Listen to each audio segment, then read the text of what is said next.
আসসালামু আলাইকুম। কেমন আছেন সবাই? আলহামদুলিল্লাহ আমি ভালো আছি। আজকে আপনাদেরকে আমি একটা ফিশ আইটেম রান্না করে দেখাবো। আমি যেইভাবে রান্না করব, এটা খুবই ইজি ওয়েতে রান্না করব। আমি এখানে কিছু টিপস শেয়ার করব।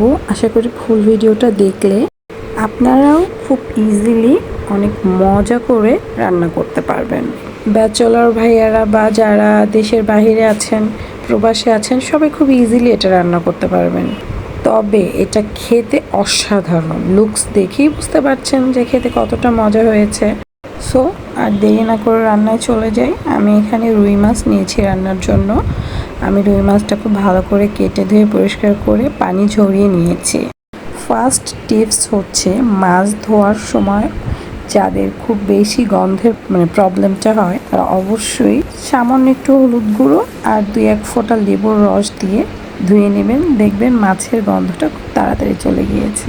ওকে, দেন আমি মাছগুলোতে খুব ভালো করে 1/2 চা চামচ লবণ, 1/2 চা চামচ হলুদের গুঁড়ো, 1/2 চা চামচ মরিচের গুঁড়ো দিয়ে ভালো করে মেখে নিয়েছি। এবারে আমি ভাজার জন্য একটা কড়াই নিয়ে নিয়েছি। কড়াইয়ে পরিমাণ মতো তেল দিয়ে মাছগুলো আমি খুব ভালো করে ভেজে নিব। ব্যাস, মাছগুলো আমার ভাজা হয়ে গিয়েছে। এপিট ওপিট করে আমি খুব ভালো করে ভেজে নিয়েছি। এবারে আমি সেম কড়াইয়ে মাছগুলো রান্না করে নিব। আমি আরেকটু তেল দিয়ে নিলাম। এবার আমি 1 কাপ পরিমাণ পেঁয়াজ কুচি দিয়েছি। আমার মাছের সাইজটা বেশ বড় ছিল। এখানে কিন্তু একটা টিপস বলতে পারেন, মাছের সাইজ অনুযায়ীও কিন্তু অনেক সময় মশলা দেওয়ার একটা নিয়ম থাকে, যে বড় বড় মাছগুলোতে কিন্তু পরিমাণটা একটু বাড়িয়ে দিতে হয়, তাহলে ব্যালেন্স ঠিক থাকে, খেতে অনেক মজা হয়। এবারে আমি পেঁয়াজটা যখন আমার পিঙ্কিশ কালার হয়ে আসছে, তখন আমি অ্যাড করেছি স্বাদ মতো লবণ, 1 চা চামচ মরিচের গুঁড়ো, 1/2 চা চামচ হলুদের গুঁড়ো, 1 চা চামচ রসুন বাটা, আর দিয়েছি 1/2 চা চামচ ধনিয়া গুঁড়ো। সব কিছু দিয়ে সামান্য একটু পানি দিয়ে আমি খুব ভালো করে মশলাটা কষিয়ে নিব। এখানে একটা টিপস বলি, আর একটা টিপস, সেটা হচ্ছে মশলাটা খুব ভালো করে কষাতে হবে, যেন মশলার কাঁচা গন্ধটা চলে যায়। আর অনেকেই টমেটোটা পরে দেন, আমি কষানোর সময় মাছের টমেটোটা আগে দেই, তাহলে আমার কাছে টেস্টটা অনেক বেশি মনে হয়, অনেক বেশি ভালো লাগে খেতে। সো আমি ভালো করে কষিয়ে নিয়েছি। তারপর টমেটোটা দিয়ে আমি এখানে 2টো টমেটো দিয়েছি কেটে। আমি টমেটোটা দেওয়ার পরে খুব ভালো করে কষিয়ে নিব। মশলা সহ টমেটোটা আমি আরও খুব ভালো করে কষিয়ে নিব।